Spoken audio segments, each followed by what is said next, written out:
Pues buenos días, bienvenidas, bienvenidos a Diálogos con la Antigüedad. Tenemos hoy la amable visita desde Argentina. Ya lo organizaste, ya podemos. No me deja, ahí está. Necesito subir. Perfecto, ahí está muy bien. Bien, de nuevo saludarlos a esta sesión de diálogos con la antigüedad. Tenemos hoy la visita desde Argentina, cerca o lejos, de la profesora María Angélica Fierro, muy agradecida de que haya aceptado la invitación para estar aquí con nosotras, con nosotros hoy. La profesora María Angélica es doctora en filosofía de la Universidad de Durham en el Reino Unido. Es también investigadora del CONICET en Argentina y docente de la Cátedra Historia de la Filosofía Antigua de la Facultad de Filosofía y Letras de la Universidad de Buenos Aires.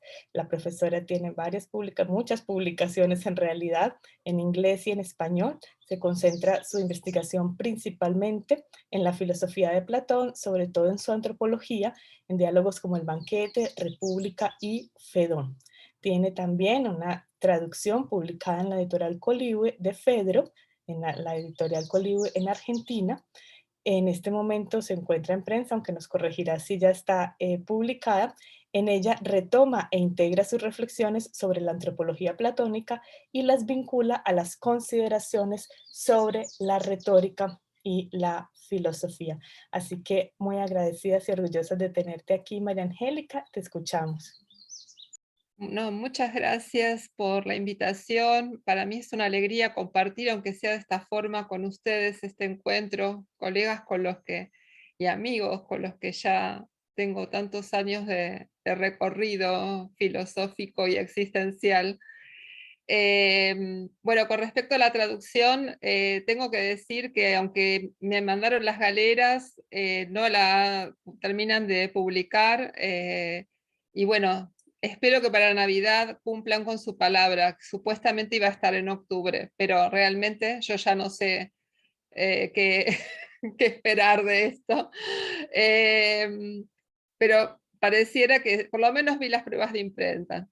Bueno, pasando a mi exposición de hoy, yo realmente tomé, si bien lo titulé conferencia, tomé la propuesta que me hizo la profesora Mira como una charla, y una charla dedicada sobre todo a los estudiantes, para motivarlos a leer El banquete de Platón, darles algunas de mis interpretaciones que pueden llevarlos a encontrar otros, otros elementos a través de la propia lectura. Así que está preparada, digamos, de esa manera, y espero que les guste a mis colegas, pero sobre todo a los estudiantes que está dedicado a ellos. Bueno, el título es el amor como condición existencial en Platón, ¿no?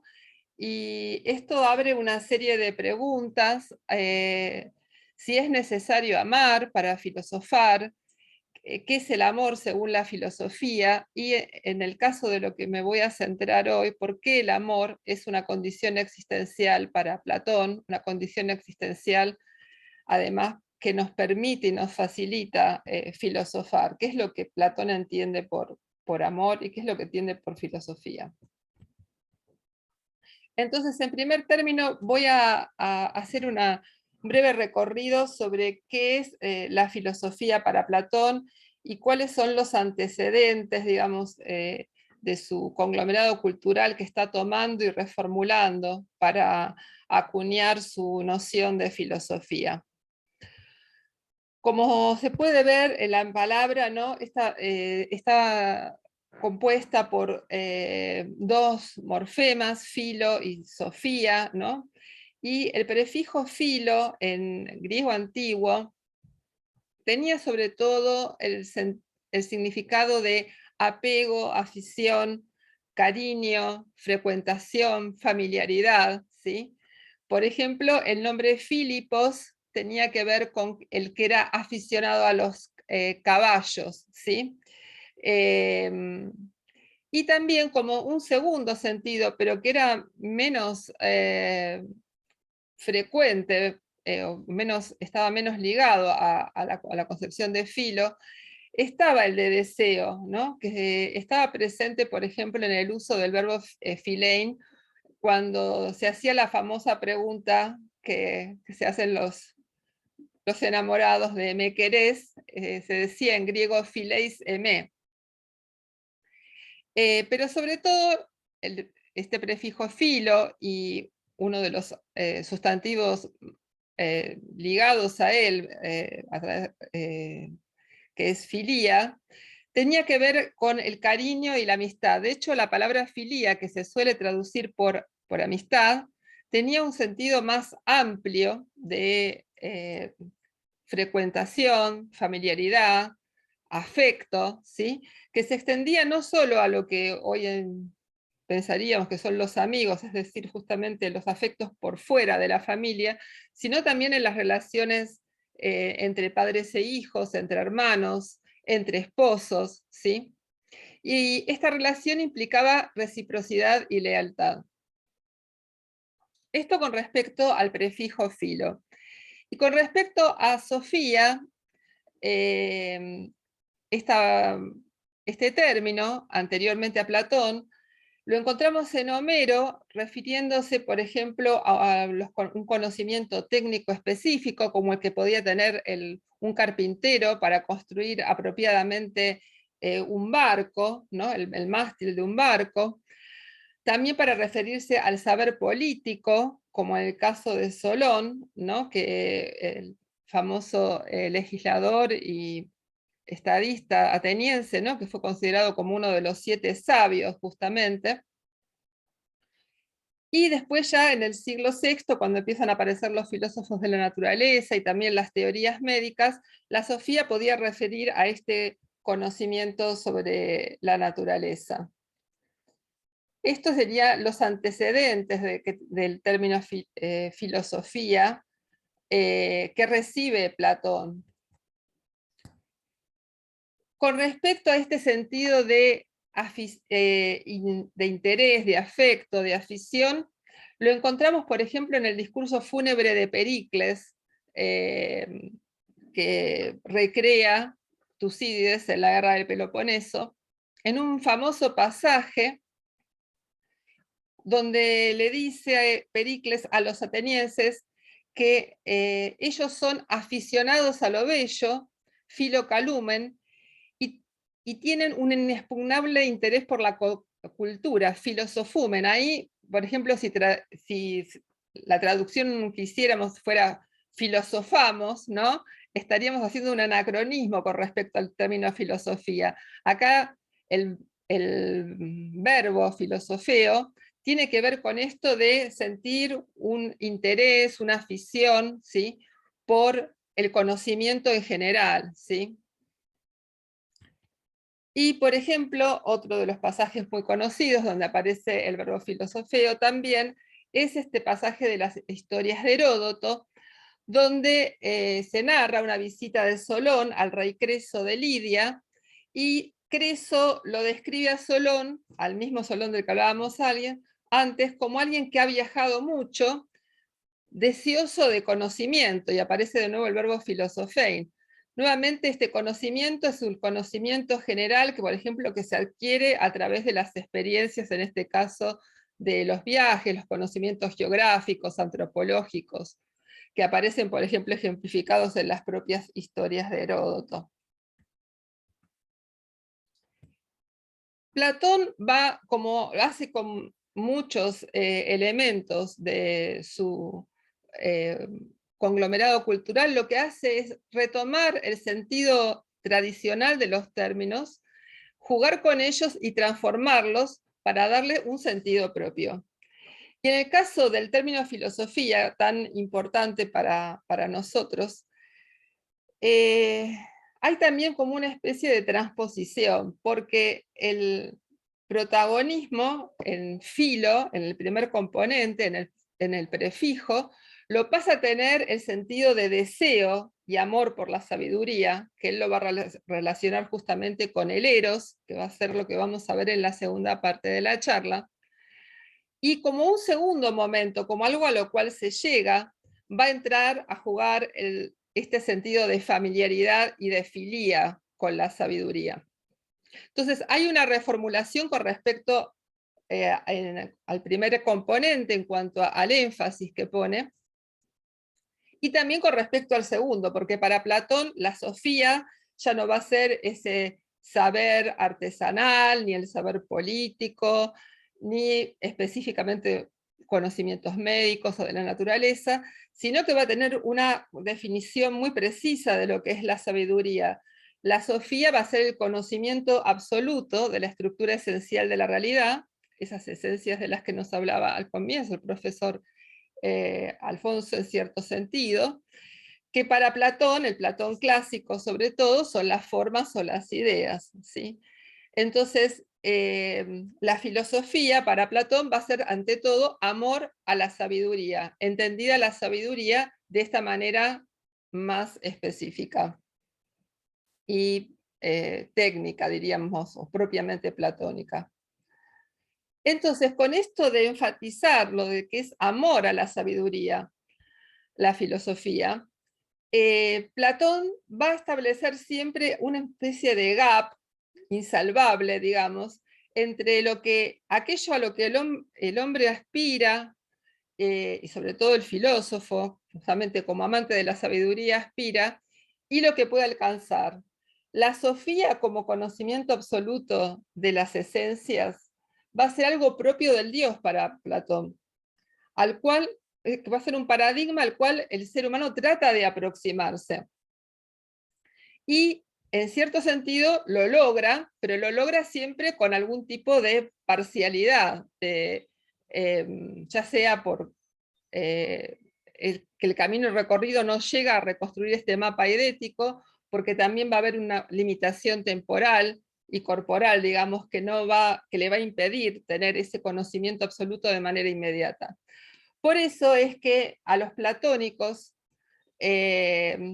nos suelen enviar a veces como chiste, digamos, esta imagen de la Capilla Sixtina en movimiento, yo no la pude recuperar de esa manera, donde acá está Adán y Dios, ¿no? Donde el dedo del hombre y el dedo de Dios están por tocarse, pero cuando se van a tocar se separan, ¿no? Entonces es como que siempre ese anhelo por la sabiduría, de alguna manera, por más cerca que esté el filósofo de alcanzarla, siempre se conserva en la dimensión humana. Nunca termina de igualarse completamente a la dimensión divina. Bueno, esto con respecto al concepto de filosofía, para tener una introducción.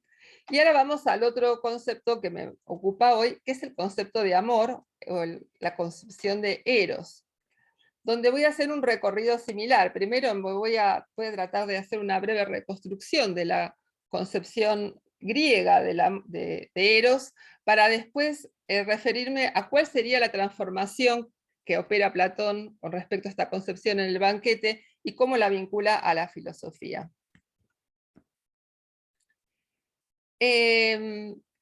Antes de entrar en esto,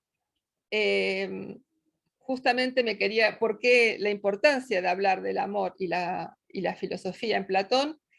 Bueno, mi interpretación de Platón es que las elaboraciones teóricas nunca las elabora de manera, digamos, descarnada, sino que trata siempre de que se desprendan de situaciones existenciales. Yo creo que en eso tiene mucha importancia la construcción dramática tan cuidadosa que hace en sus diálogos, en algunos más que en otros, ¿no? Esto hace que la filosofía no sea solamente un juego, digamos, intelectual y argumental, sino que se desprende de la reflexión se desprende de situaciones existenciales. Así, por ejemplo, en el caso del Fedón, la situación existencial disparadora va a ser la muerte, ¿no? La muerte de Sócrates y de manera derivada la muerte que a todos nos espera y a todos nos angustia, no solamente la muerte del maestro, sino la muerte propia. En el caso de la República, esta situación existencial es tanto el conflicto psicológico interno como el conflicto político, que es lo que lleva a proponer una determinada teoría del alma y un determinado proyecto político. En el Menón, el problema del conocimiento y el aprendizaje. Y en el diálogos como el Banquete y el Fedro, esta experiencia disparadora de la filosofía que va a favorecer justamente la reflexión filosófica, porque de alguna manera nos resquebraja nuestra visión natural, nuestra visión acomodada del mundo, va a ser la experiencia del enamoramiento, que es por eso que la toma como tema y punto de partida. Y en principio, en Platón encontramos una postura que nos parece realmente, a primera vista, digamos, paradójica, sobre todo si consideramos que a Platón se lo suele entender como el padre del racionalismo, ¿no? Que es una valoración de la locura erótica, esta manía amorosa que surge del enamoramiento, como la mejor de las suertes que pueden ocurrirle al ser humano, ¿no? Y como un camino privilegiado para acceder a la sabiduría. Esto parece darse de narices, digamos, con esta imagen del Platón que privilegia la razón y supuestamente estaría en contra de los sentidos, de los placeres y de todo lo que tiene que ver con lo sensible. Sin embargo, en este pasaje del Fedro, que está dentro del segundo discurso de Sócrates, lo que nos dice allí Sócrates es que la locura erótica es concedida por los dioses para la mejor de las suertes del amado y del amante y el amado. Y esta demostración, que es la que realiza a lo largo de ese discurso, será increíble para los sagaces, es decir, para los que son los inteligentes, los sabelotodos, los que normalmente se consideran que tienen la razón, pero en cambio creíble para los sabios. Entonces, esta tesis sorprendente, de esta tesis sorprendente, digamos, de Platón, es de alguna manera de la que me voy a ocupar. Sorprendente no solamente para nosotros y para la visión que tenemos de Platón, sino también para la visión que se tenía de Eros en la cultura griega, ¿no? ¿De dónde saca Platón esta propuesta, digamos, dada la concepción que tenían los griegos acerca de Eros? ¿Quién era Eros? ¿De qué se trataba esta divinidad? Como ocurre con todo el panteón, digamos, olímpico, aunque Eros no estaba dentro de los principales dioses, pero la concepción de los dioses que tenían los griegos, por un lado tenían una representación antropomórfica, era una divinidad determinada, en el caso de Eros representado como se representan los cupidos actuales, ¿no?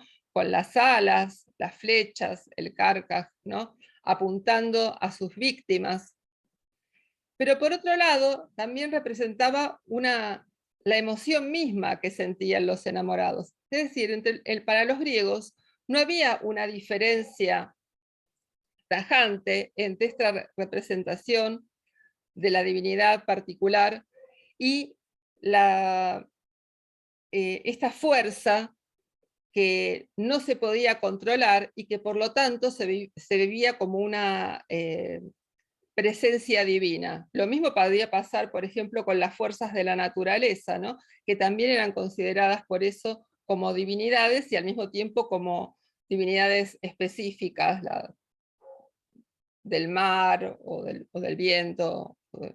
Entonces, lo divino tenía que ver con esto que no se podía controlar, y por eso Eros era una divinidad, porque era una fuerza que irrumpía, considerado como una fuerza que irrumpía en la vida humana fuera de nuestro control. de repente nos encontramos en el estado de enamoramiento. Esta emoción para los griegos era ante todo un deseo carnal, un deseo sexual, ¿no? Pero no un deseo sexual cualquiera o indiscriminado, sino dirigido a un individuo bello, por lo menos considerado bello por aquel que estaba enamorado, en particular.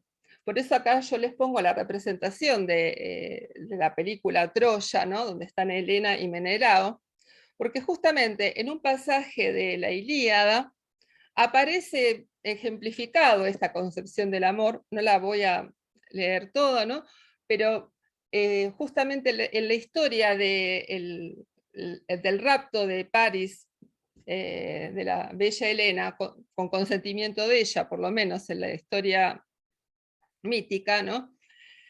Está esto de que no solamente siente una atracción sexual, un deseo carnal que quiere satisfacer, sino que esa mujer, Helena, es única en su belleza, es irreemplazable como objeto de amor. Esta es una de las características que tiene entonces la concepción tradicional de Eros entre los griegos. Un deseo, en primer término, por lo menos en primer término, carnal, sexual, y por alguien bello en particular, como cuando estamos como en el estado de enamoramiento, ¿no? Que donde esa persona por algún motivo se convierte en la única que puede satisfacer estas ansias que se han súbitamente despertado en nosotros. En el caso de la historia de París y Helena, este Eros es mutuo, ¿no? También le ocurre esto a Helena con respecto a París. Y fíjense, además, bueno, acá empezamos a ver también esto de que era concebido como una fuerza destructiva, esta fuerza divina de Eros, porque de acuerdo a la historia mítica, esto conduce nada más ni nada menos que a una guerra, ¿no? Sería la causa de la guerra de Troya en términos míticos. Entonces es una fuerza más bien peligrosa la de Eros. Por eso nos abre muchas preguntas de por qué a Platón le interesa recuperarlo como la mejor de las locuras que pueden enviarnos los dioses. Y sobre esta prioridad que tiene la belleza en este objeto de amor que despierta el Eros, tenemos también testimonios en la poesía lírica, en especial, bueno, en Safo, la gran poetisa amorosa, ¿no? Donde, por ejemplo, en este fragmento, ¿no? Dice, algunos dicen que lo más hermoso es la caballería, otros la infantería, otros la armada sobre la negra tierra, pero yo digo que lo más bello es aquello que uno ame. Y acá vemos de nuevo esta vinculación entre la belleza y el amor. Pero esta belleza, volviendo un poco a esta caracterización, y como dice David Constant en un artículo de 2012 sobre la concepción de la belleza en Grecia y sus proyecciones en Occidente, los griegos, así como ocurre en la mayoría de las culturas, más allá de cuál sea el concepto de belleza, la entendían ante todo como belleza física. Generalmente cuando nosotros pensamos en la belleza griega, ¿no? Nos representamos las estatuas, esto es justamente lo que dice Constant, esta es una Afrodita, la Afrodita de Capua, que supuestamente es la copia de una Afrodita del siglo IV a.C. griega. Lo primero que pensamos es en este tipo de belleza, ¿no? Marmórea, y que ya tiene que ver con un objeto artístico. Sin embargo, lo que señala Constant en este artículo es que los griegos, como ocurre en nuestro propio contexto cultural, lo primero que pensaban como bello y que despertaba justamente el Eros era la belleza física, ¿no? Y él hace la comparación justamente con Marilyn Monroe, y yo traje también un ejemplo masculino en el caso de Marlon Brando, ¿no? Como algo que naturalmente nos despierta este sentimiento de Eros.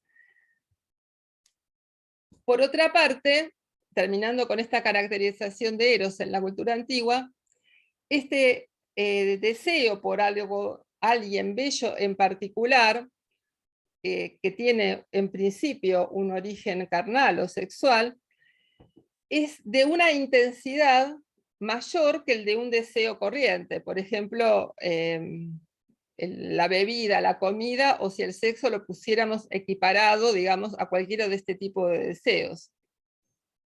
Por eso en este fragmento de Pródico se describe a Eros como una epitomía, un deseo, un apetito duplicado, y después al amor duplicado, al Eros duplicado, como locura, ¿no? Pero tiene que ver con este otro rasgo del amor, que es la intensidad.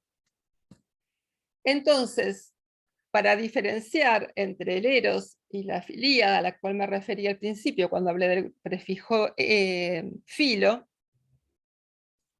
Eros es esta pasión amorosa con estos rasgos que ya describí, y que puede ser correspondida o no. También está este componente de asimetría que puede existir, sobre todo, como vamos a ver, en la relación homoerótica, mientras que en la filía, como había señalado, se trata de una relación de reciprocidad, de afecto mutuo, ¿sí? Y que se da de una manera amplia entre diferentes tipos de lazos, ¿no? Entre padres, hijos, hermanos, esposos y amigos.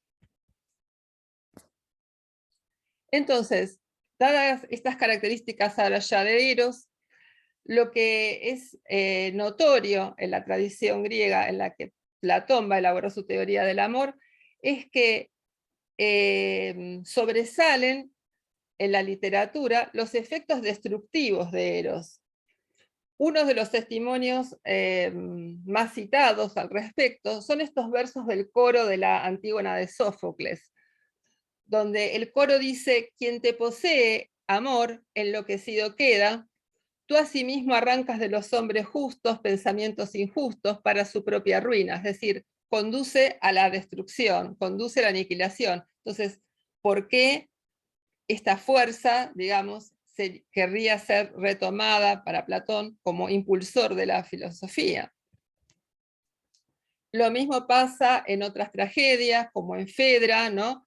Donde este Eros ilícito que siente por su hijastro va a conducir a la muerte, al suicidio de Fedra y a la destrucción de Hipólito, ¿no? Que va a quedar aplastado por los caballos debido a esta misma pasión de Fedra que lleva como venganza a decirle a Teseo que Hipólito la ha violado. Entonces el padre convoca a Poseidón y Hipólito es destrozado por los caballos. Nuevamente vemos los efectos destructivos del amor. Y ni que hablar el caso de la Medea, ¿no? Donde Medea, poseída, digamos, por esta fuerza erótica, ¿no? Va a ayudar a Jasón a robar el vellocino de oro del reino de su propio padre, va a contribuir también a la muerte de su hermanastro, y cuando lleguen a Corinto y Jasón pretenda dejarla para casarse con una princesa corintia, y va a matar a los propios hijos, ¿no? Como venganza, además de, bueno, de matar previamente a la princesa rival, ¿no? Entonces vemos nuevamente los efectos destructivos del amor. Pero así como está todo este aspecto sombrío de Eros, existe también un aspecto lúdico y vital, que aparece sobre todo en la comedia. Uno de los recursos más utilizados en la comedia aristofánica, entre otros, para producir el humor, es la alusión a Eros, ¿no? Hay un famoso canto, por ejemplo, a Fales, al falo, en una de sus comedias. Pero en la Lisístrata esto ocurre, el papel positivo y constructivo de Eros tiene un rol especial, porque justamente a través de regular el manejo del deseo sexual en los hombres, es que las mujeres griegas lideradas por Lisístrata van a tratar de conseguir que los hombres cesen finalmente la guerra y decidan, digamos, construir la paz, ¿no? Después, refiriéndose esto a la guerra del Peloponeso. Entonces acá vemos una función a nivel político, incluso constructiva, de ese mismo Eros que en la tragedia, ¿no?, aparecía como una fuerza de destrucción. Por otra parte, a nivel cósmico, en la teogonía de Hesíodo, también Eros aparece como una fuerza demiúrgica y creadora que es necesaria para el surgimiento del universo, ¿no?, para las primeras uniones en el universo, para que surja el cosmos, y después para que surjan las generaciones de los dioses y finalmente de los hombres. Del mismo modo aparece, por ejemplo, en el poema de las opiniones de Parménides, en la sección de las opiniones de los mortales, y una función similar cumple la Filotes, por ejemplo, en la filosofía de Empédocles. Entonces acá vemos estos aspectos luminosos, podríamos decir, de la fuerza amorosa.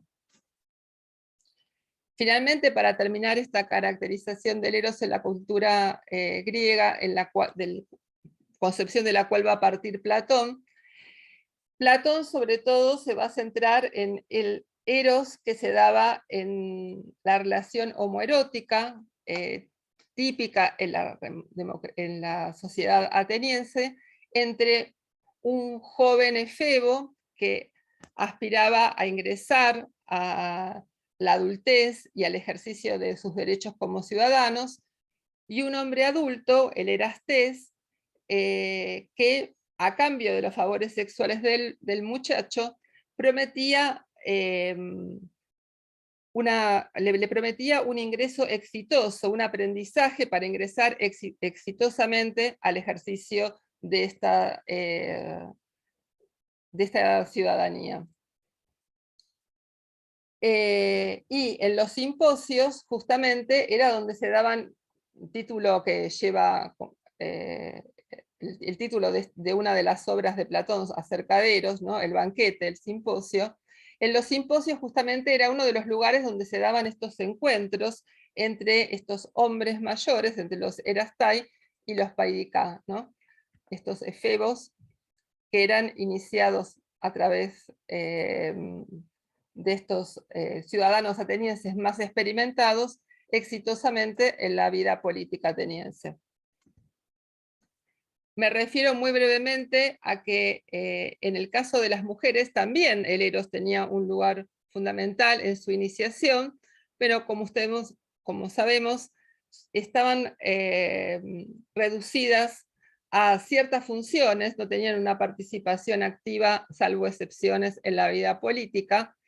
Esto queda sintetizado muy claramente en este título de un libro clásico ya de los años 70 de Sara Pomeroy, Diosas, rameras, esposas y esclavas, donde de alguna manera se resumen cuáles eran las posibilidades sociales que tenían las mujeres en la polis griega, pero aún así, en estas funciones, sobre todo en el caso de las cortesanas y de las esposas, también la educación a través de Eros era esencial para su iniciación en la adultez. Bueno, después de esta introducción paso al Eros filósofo en el banquete, donde se dan varios discursos acerca de Eros que nos ofrecen diferentes perspectivas, pero yo me voy al discurso de Sócrates Diotima, o sea, ese discurso que Sócrates pronuncia, pero a través de una máscara, que es la de una sacerdotisa que lo habría iniciado a él sobre los secretos del amor, y al corazón de ese discurso, donde en primer término Platón lo que nos ofrece es una caracterización novedosa acerca de la naturaleza del amor. ¿Cómo lo describe allí Platón al amor? Como un híbrido, como un metaxí, como algo intermedio que no es ni mortal ni inmortal, ni bueno ni malo, ni bello ni feo, pero al mismo tiempo ese carácter híbrido lo capacita para ser no solo un intermedio, sino un intermediario, algo que permite la comunicación entre los dioses y los hombres. Y esa naturaleza híbrida y metaxí la expresa Platón a través de un mito donde lo describe al amor como el hijo de la carencia y el recurso, de la indigencia y y poros, ¿no? El camino, la manera de poder salir de esa situación de falta. Entonces, por un lado nos dice que Eros es siempre pobre, y lejos de ser delicado y bello como cree la mayoría, es más bien duro, seco, descalzo y sin casa, duerme siempre en el suelo y descubierto, se acuesta a la intemperie en las puertas y al borde de los caminos, compañero siempre inseparable de la indigencia por tener la naturaleza de su madre, es decir, se caracteriza por la falta, por el no tener. Y por otro lado, fíjense, el otro aspecto no es exactamente el de poder tener, el de poder poseer, sino que es esta naturaleza paterna de poros, del recurso, que es el poder ir a la búsqueda de eso que le falta, poder tener la habilidad para ir a la búsqueda de eso que le falta, pero sin poder poseerlo permanentemente, porque justamente lo que nos dice en el corazón como resultado de este mito es que Eros no es por naturaleza ni mortal, sino que en el mismo día unas veces florece y vive cuando está en la abundancia, y en otras muera, pero recobra la vida de nuevo gracias a la naturaleza de su padre. Mas lo que consigue siempre se le escapa, de suerte que Eros nunca es ni pobre ni rico, y está además en el medio de la sabiduría y la ignorancia. Entonces, acá lo fundamental es esto, creo yo, creo que es la gran novedad de Platón, de que no solo este Eros que vimos en la tradición pasa a ser considerado como una divinidad intermediaria caracterizado por la carencia, sino que además no le es posible la retención de su objeto cuando logra satisfacer esa carencia, sino que, como vamos a ver, va a estar obligado permanentemente a reproducirlo, a crearlo, ¿no? Y de esta manera, como además lo va a concebir como la fuerza constitutiva del ser humano, nos va a dar una imagen, un espejo, podríamos decir, donde mirarnos, donde nos vamos a tener que ver como sin posibilidad de poder llenar y poseer en forma permanente, sino que siempre vamos a tener que permanecer en esta búsqueda y creación,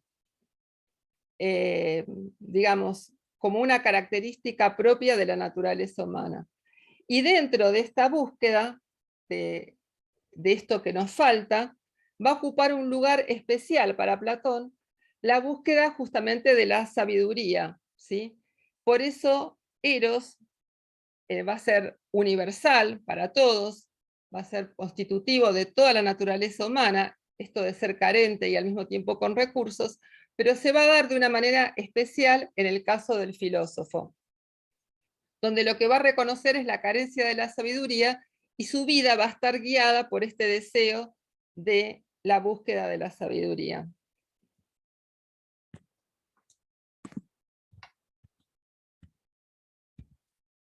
Después de que da este enorme paso argumentativo Platón, donde nos enfrenta con una noción completamente nueva sobre lo que se entiende por Eros con respecto a lo que vimos en la tradición, da un paso más en ese discurso, donde dice que no solo los enamorados aman, que es lo que vimos en la caracterización, ¿no? La concepción habitual que todos tenemos acerca del amor y del enamoramiento, sino que todos somos amantes de lo bello y lo bueno.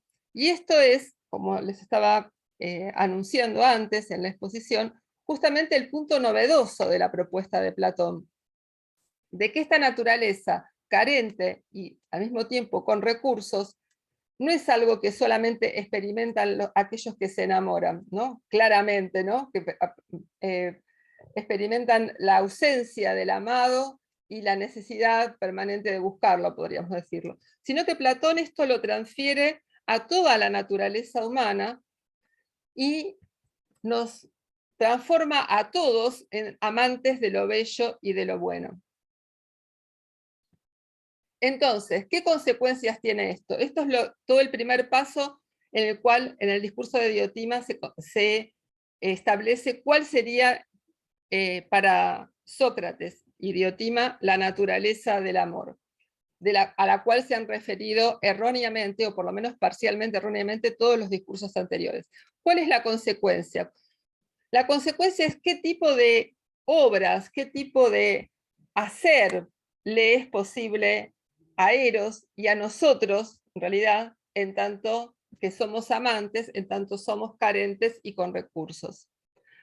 Yo creo que esto es algo muy importante en la teoría antropológica de Platón, porque lo que va a deducir de esto Diotima, no sé si legítima o ilegítimamente, a mí me parece que más bien Platón está explicando algo novedoso y así lo hace, nos lo hace entender a través del diálogo que sostiene Sócrates con Diotima, que se muestra muy maravillado con todas las cosas que ella le va revelando. Esto lo que implica es que si bien todos queremos poseer lo bello y lo bueno, ese es un deseo universal, hablando de deseos universales, como o de aquello universal que nos une a todos, a los que hizo referencia Andrea, si bien todos tenemos este deseo por lo bello y por lo bueno, no, y por eso queremos ser inmortales, para poder poseerlo permanentemente, eso es lo que dice el texto, esto es imposible. Cualquier momento en que creamos poseer algo, en realidad es una ficción, porque ese objeto se va a desvanecer y lo único que vamos a poder hacer es procrearlo o retenerlo o volver a producirlo, digamos. Y esa procreación, la describe Platón, se hace en lo bello y en lo bueno. Es decir, por esta naturaleza antropológica carente y al mismo tiempo con recursos, lo que podemos como seres humanos es procrear permanentemente lo bello y lo bueno, pero no nos es posible la posesión.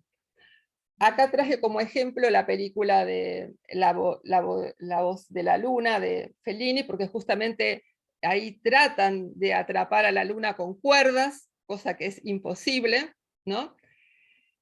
Lo único que se puede hacer, que podemos hacer como seres humanos, es crear. Y esta procreación, para Platón, puede darse en dos niveles.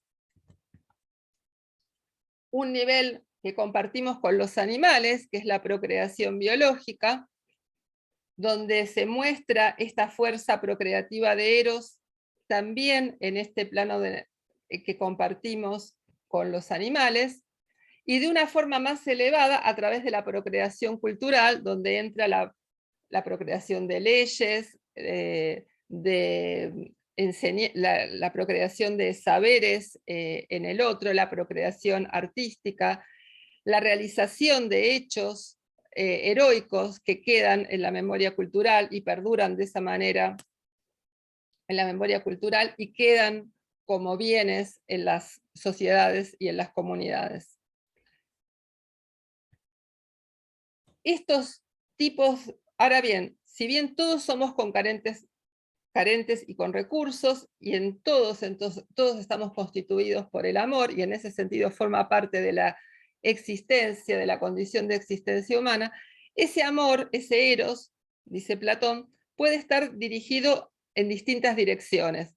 Algunos solamente buscan la acumulación de las riquezas, por ejemplo, otros solamente se interesan por el cuidado del cuerpo, y otros, en cambio, dice allí en el texto, les interesa la filosofía, la búsqueda del conocimiento, y bueno, en forma derivada, podemos pensar para Platón, siempre esto va a implicar también el deseo de aprender y de enseñar, ¿no? De conducir a otros hacia ese conocimiento.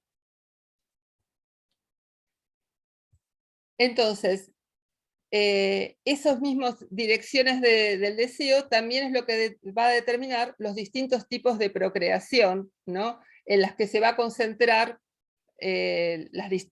como polo orientador en las diferentes situaciones existenciales humanas. Por otro lado, una sugerencia que nos viene de manera muy implícita en el banquete, pero mucho más explícita en el Fedro, ese eros que nos constituye a cada uno como seres humanos, es al mismo tiempo, y en esto también se liga un poco con lo que compartió con nosotros hoy Andrea, a un eros cósmico, ¿sí? Es un eros inteligente y demiúrgico que gobierna todo el universo y que en el Fedro está representado a través de los carros de los dioses que conducen regularmente sus vehículos a través del universo, conduciéndolo, digamos, de manera ordenada.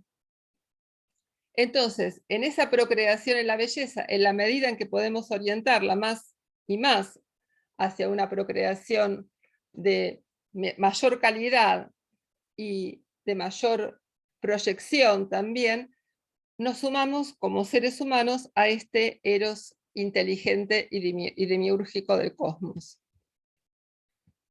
Esto lo voy a pasar, que tiene que ver con el Fedro, ¿no? En todo caso, en las preguntas, si quieren, me puedo referir. Entonces, el esquema, en este esquema de Platón, el amor es filósofo en la medida en que sabe que no sabe, digamos la típica sentencia socrática, pero al mismo tiempo tiene los recursos para buscar la sabiduría. Los únicos que son sabios de manera absoluta son los dioses, mientras que el ignorante va a ser el que va a creer ser sabio sin serlo, y por lo tanto no va a buscar la sabiduría. Es decir, en términos de lo que vinimos viendo, va a ser incapaz de reconocer su carencia, a pesar de tenerla. Y eso lo único que va a producir, así como el que se imagina que puede poseer y retener el objeto que posee, lo único que va a provocar es una incapacidad para la procreación. Va a quedar detenido, digamos, frente a no poder reconocer la carencia que de todas maneras lo constituye. Y sobre todo, lo más importante, la carencia de sabiduría, que le va a impedir transformarse en un filósofo, ir a la búsqueda de la sabiduría. Justamente a través del diálogo socrático, en el cual no me voy a detener, pero que hablamos un poco también en la posición de Alfonso, es que Sócrates procura, a través de ese diálogo, llevar al interlocutor a ese reconocimiento de la ignorancia acerca de temas centrales y conectados además con su situación existencial, como es la justicia, la valentía, la piedad, ¿no? La virtud, para poder producir a través del reconocimiento del no saber un cambio existencial, una transformación existencial que le permita darse cuenta de esa carencia y transformarse en un filósofo, en un buscador del saber. Ahora bien, cuando termina el banquete, y acá yo ya voy cerrando, espero no haberme pasado con el tiempo, no sé, no, estoy bien. Cuando termina el banquete, en la última sección, cuando termina el discurso de Sócrates Diotima, en la última sección, aparece esta descripción del ascenso erótico, que es bastante misteriosa y bastante elíptica con respecto a lo que puede significar, pero que Diotima describe a Sócrates como una iniciación en los misterios mayores de las ta erótica, ¿no? de las cosas concernientes al amor.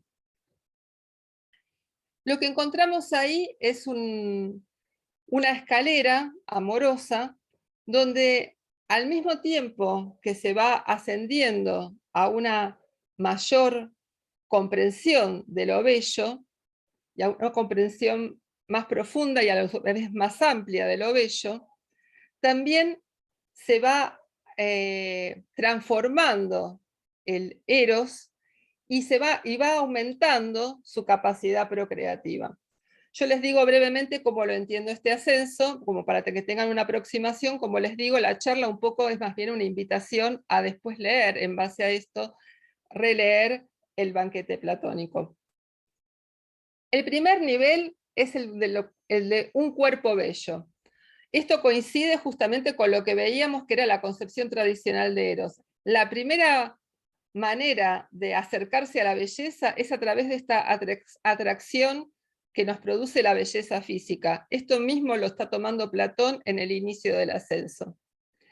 Pero después de allí, ¿no?, se pasa a esto de apreciar y sentir Eros por todos los cuerpos bellos, que podríamos incluso extenderlo no solo a los cuerpos humanos bellos, sino a toda la belleza sensible.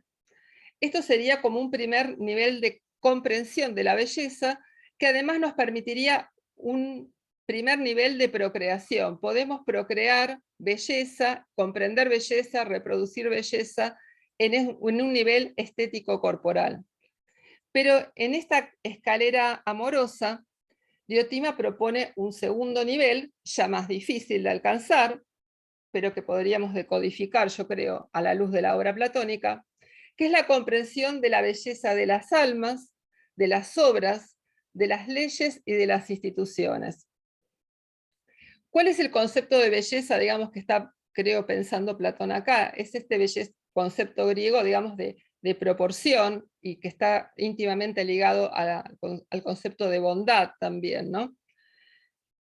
Si se pudiera comprender ese tipo de belleza, entonces se podría ya procrear, ¿no?, a otro nivel. Se podría procrear belleza también en la manera de actuar, en la manera de ejercer el poder político, en el tipo de leyes que se pueden crear, en el tipo de instituciones. Pensemos en el tipo de polis, ¿no? Por ejemplo, la polis que propone la República, ¿no?, que se pueden tratar de concretar como mejores formas de comunidad.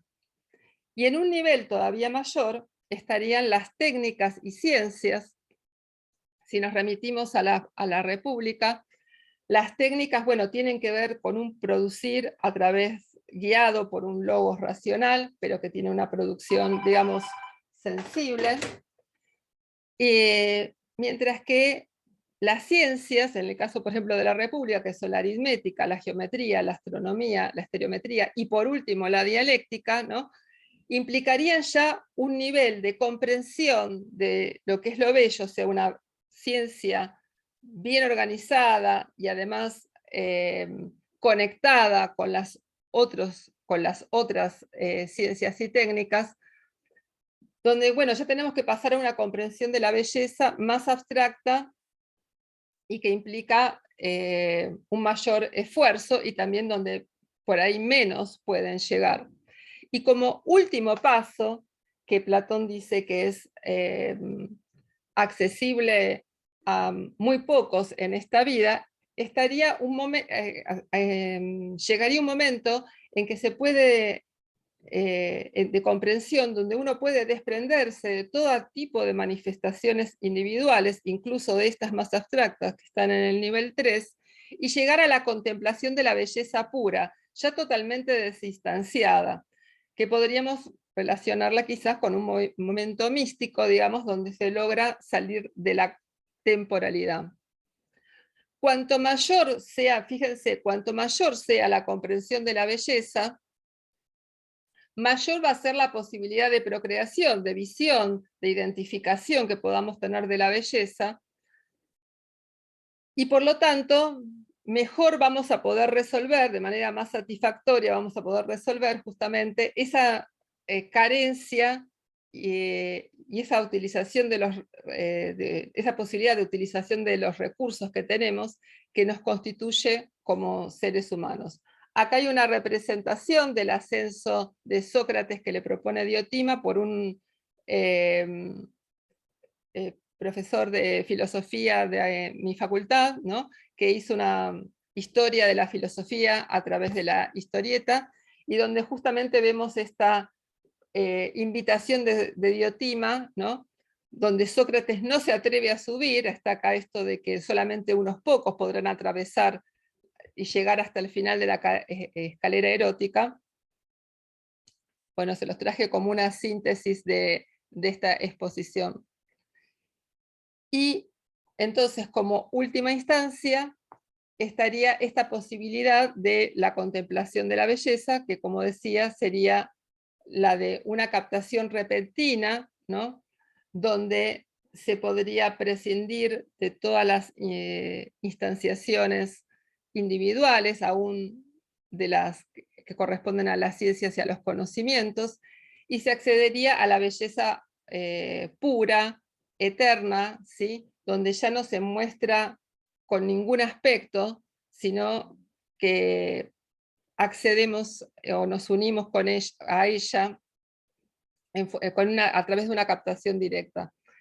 De todos modos, volviendo también a lo dicho al comienzo, esto dura solamente un instante, Exaifne, se produce de repente, por lo cual, aún en aquellos casos donde se pueda llegar a la visión de lo bello, para Platón hay una especie de caída de esto que está condicionada tanto por nuestra temporalidad, por las limitaciones de nuestra temporalidad, por las limitaciones de nuestra corporalidad, y también porque la expresión de ese conocimiento, a pesar de que hayamos podido llegar a esta captación intuitiva, la tendremos que desplegar de manera discursiva y por lo tanto limitada.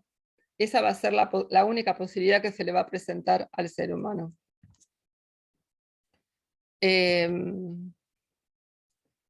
Entonces, con respecto a esta disyuntiva que presentábamos al principio, si el eros era destructivo o si era en realidad una fuerza positiva, vital y demiúrgica, ¿no? Yo creo que la respuesta de Platón, donde ahí tendríamos que ahondar, ¿no? En cómo lo presenta esto en los distintos discursos del Fedro, en los distintos discursos del banquete. El amor es destructivo cuando es posesivo, es decir, cuando trata de retener el objeto, no reconoce su condición carente y, por lo tanto, incluso en las formas de lo que entendemos como las formas de amor habituales, lo que se trata es de retener al objeto amoroso. Pero si podemos reconocer la condición carente, si podemos reconocer este aspecto de recurso y esta posibilidad de crear, es ahí donde yo creo que Platón ve el lado positivo del amor, y su manifestación mayor y más inteligente y creativa sería justamente la de la filosofía. Bueno, creo que dejaría acá para que me aborden ahora con preguntas. Bueno, pues muchísimas gracias, María Angélica, por esta inspiradora, muy bella exposición.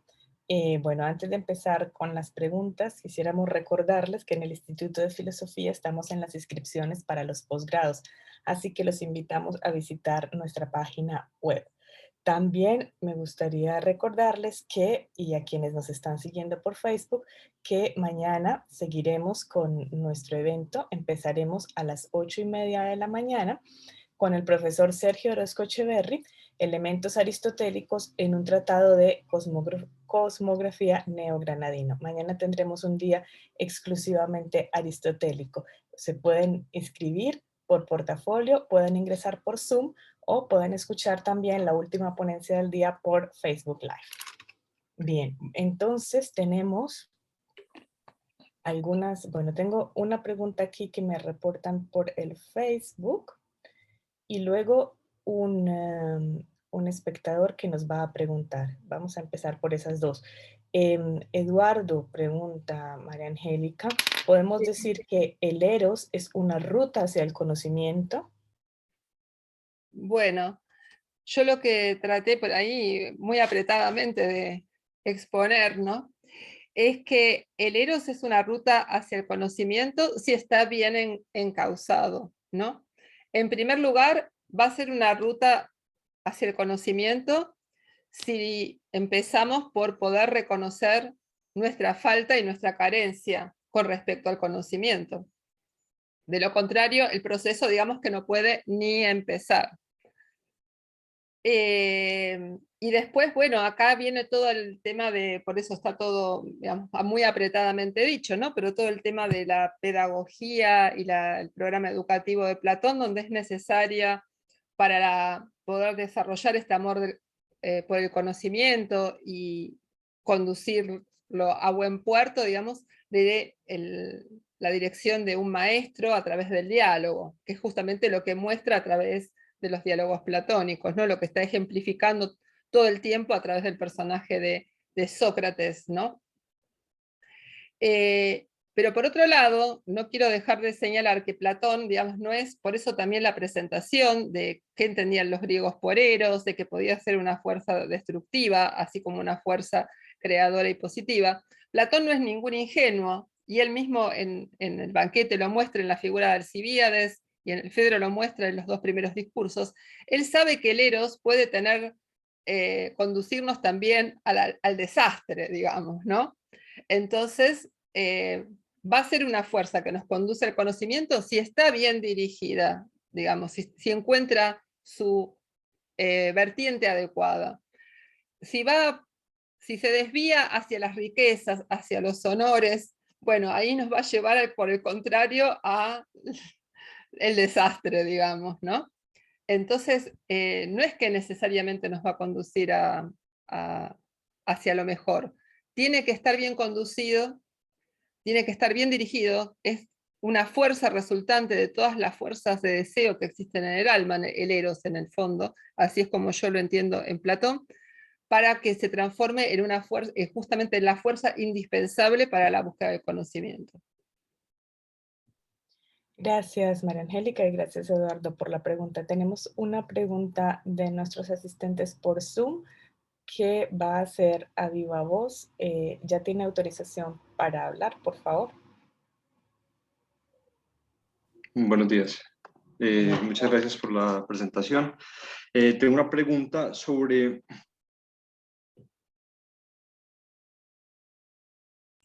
Se apagó el micrófono, Pablo. Sí, fui yo. No, qué pena. A nuestro invitado, qué pena con usted. Estaba aquí intentando hacer otra cosa, por favor, por favor. Pues voy a empezar de nuevo. Entonces, pues mi pregunta es sobre un aspecto no psicológico del Eros, sino como cósmico, que usted, digamos, lo mencionó y me llama mucho la atención, y es si puede considerarse el Eros como, o si el Eros es el demiurgo del Timeo, por dos palabras que usted usó para describirlo, así como una fuerza inteligente y creadora. Y bueno, pues no quisiera extenderme mucho, entonces es eso, gracias. Sí, muchas gracias, Pablo. Sí, yo, digamos, tiré muchas sugerencias más que hacer una exposición sobre un tema. Me pareció que era una propuesta posible, dada la invitación. Yo justamente he trabajado ya a través del Fedro y desde hace ya muchos años esta idea de que el Eros tiene una proyección cósmica en Platón, y que esto aparece, en mi opinión, claramente en el Fedro, justamente, porque en el Fedro se describen las almas humanas con carros que tienen un caballo bueno y un caballo rebelde, digamos, el caballo negro, ¿no?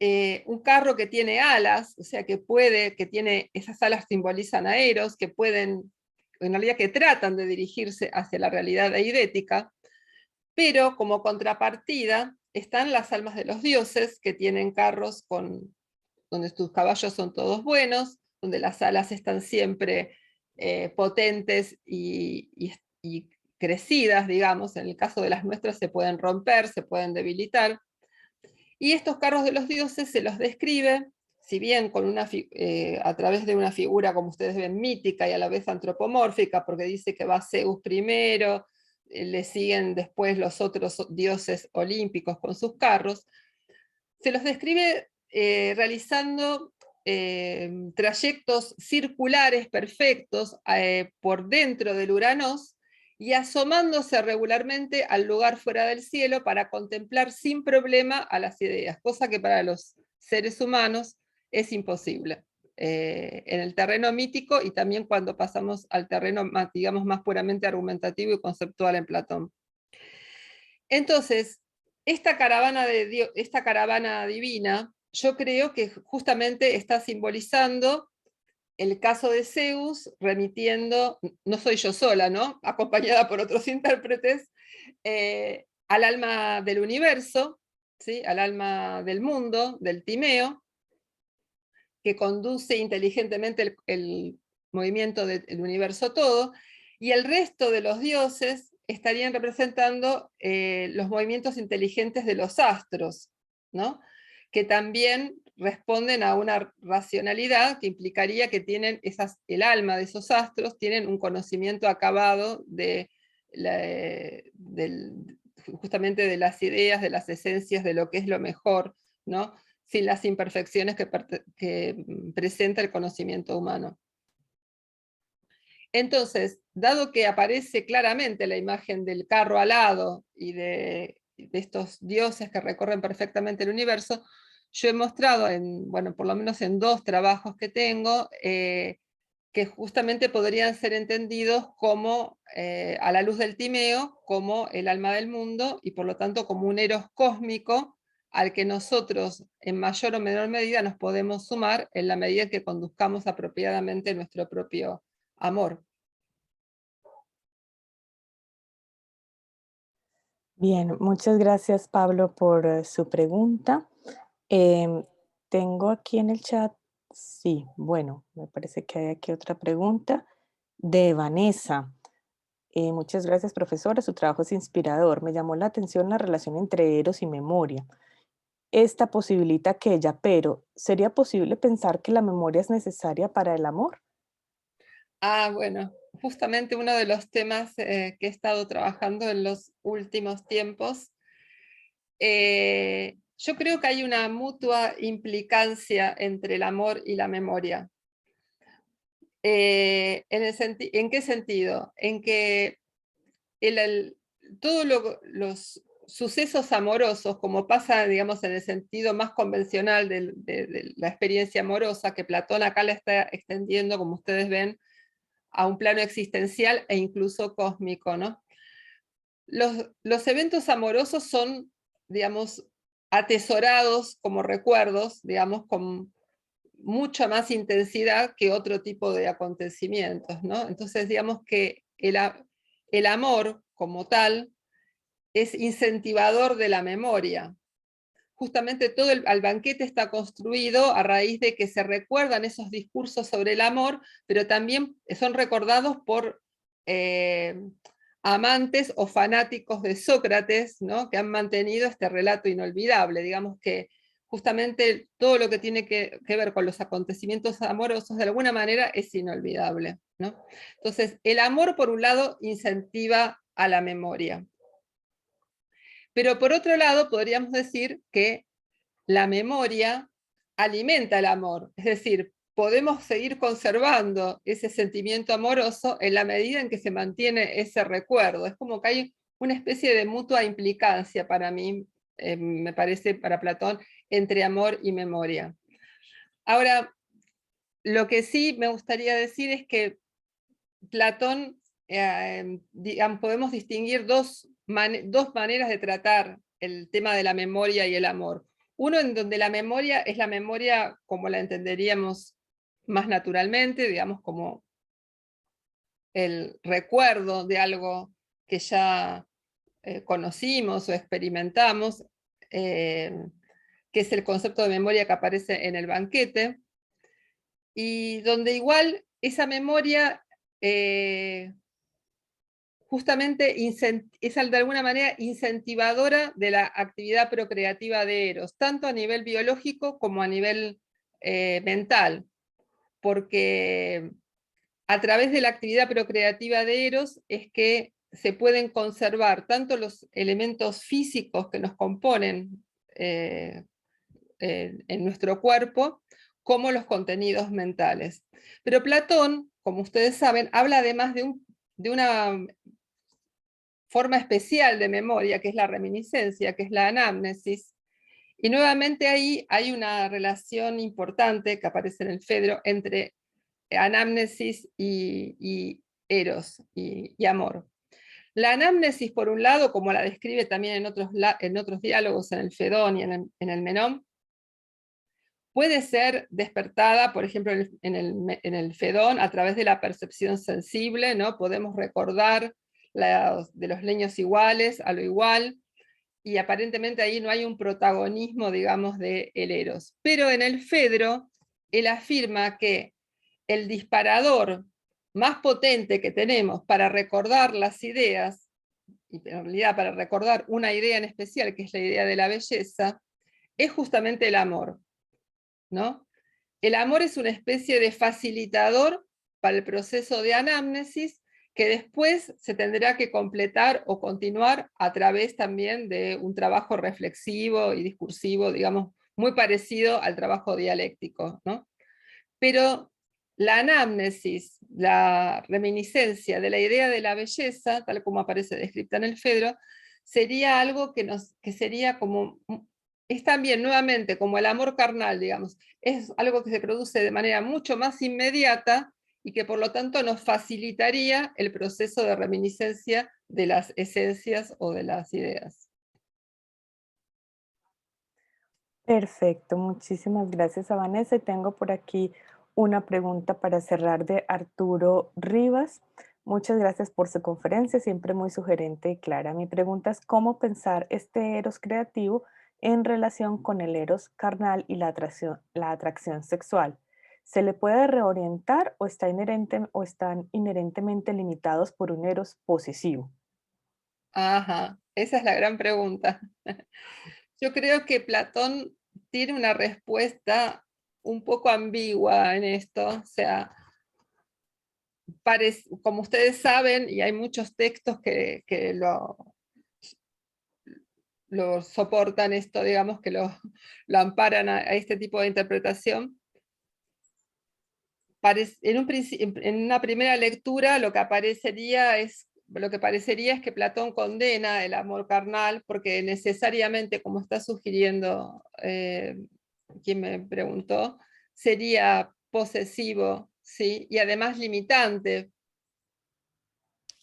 porque se quedaría en este nivel carnal. Mi posición, y esto también lo he trabajado en un artículo reciente que se llama Amor carnal, amor platónico, debatiendo con esta posición más tradicional acerca del amor carnal en Platón. Yo creo que el amor carnal se transforma en una limitación y es posesivo si justamente se queda ahí y no logra trascender la carnalidad, que no quiere decir necesariamente prescindir de su manifestación carnal, sino no poder ir más allá de ella. Sobre todo cuando en el enamoramiento, debido se confunde la posesión de esa persona bella de la que estamos enamorados a través de justamente del acto sexual, se confunde eso con poder poseer lo bello. Ese sería como el gran error, digamos, ¿no? Porque como ustedes ven, lo bello es algo mucho, es lo que hace a todas las cosas bellas, y es algo mucho más abarcador y que en su pureza quizás nunca lo llegamos a conocer, pero que está extendido a muchos otros ámbitos de la realidad, por un lado. Entonces ahí hay una confusión, y además la otra confusión es pensar que podemos llegar a la posesión.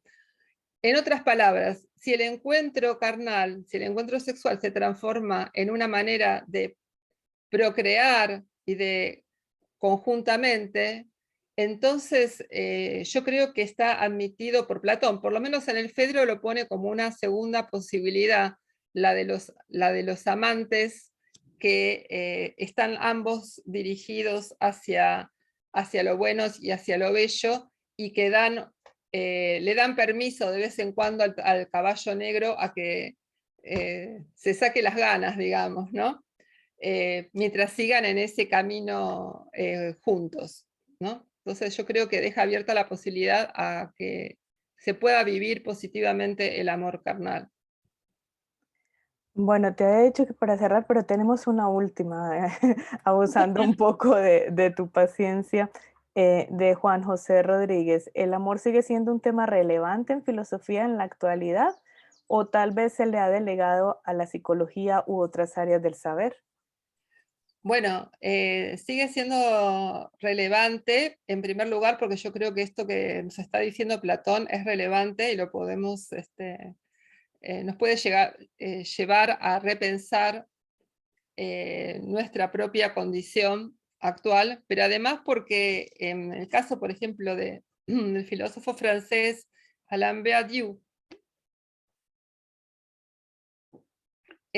hay una entrevista en realidad que le hicieron a él, que se publicó con el nombre de El elogio al amor, donde él explícitamente retoma la teoría del amor de Platón para contraponerla a este amor de consumo que existe como culturalmente, digamos que está instalado culturalmente, donde las supuestas relaciones amorosas se transforman en transacciones comerciales prácticamente. Concepción del amor que aparece retratada por otra parte en el primer discurso del Fedro, en el discurso lisíaco.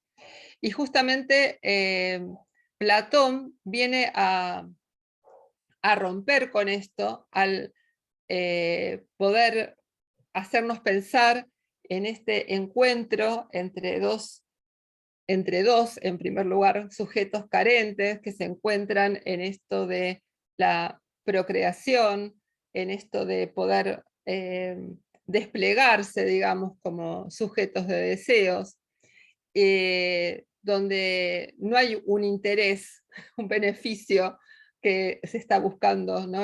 Como se propone de alguna manera en esta sociedad de consumo capitalista, ¿no? Sino que propone otra forma de amor. Bueno, ahí encontramos una de las recepciones, digamos, actuales de la teoría del amor platónico. Se podrían hablar de otras también, ¿no? En el siglo XX, bueno, Marcuse fue uno de los que también retomó la teoría platónica del amor y en general la concepción de Platón de un hombre bidimensional en lugar de unidimensional y materialista como el que nos propone mayoritariamente la sociedad contemporánea, ¿no? Por eso es una fuerza disruptora el amor. Eso es también lo que valoraba Dios, una fuerza disruptora que nos saca de eso establecido, de esa doxa establecida en la que mecánicamente estamos funcionando, nos la hace tambalear y nos hace descubrir toda una dimensión humana en nosotros y en el otro, que nos puede llevar a descubrir justamente una dimensión, a expandirnos de un modo en el que estamos normalmente limitados. Bien, pues muchas gracias, María Angélica, por iluminar nuestra mañana con estas reflexiones. Gracias No, por las respuestas. muchas gracias Bueno, muchas por todas gracias las preguntas y por la invitación. Sí. gracias a quienes nos acompañaron por Facebook Live, a quienes nos acompañaron por Zoom. Las y los invitamos mañana de nuevo a empezar a las 8:30. Se pueden inscribir por portafolio hoy, mañana mismo pueden ingresar por Zoom y tendremos también la conferencia, la última conferencia del día de la profesora Carolina en transmisión por Facebook Live. Así que tengan una buena tarde. De nuevo, un abrazo, María Angélica, y Un hasta abrazo. luego. Hasta pronto. Hasta pronto todos.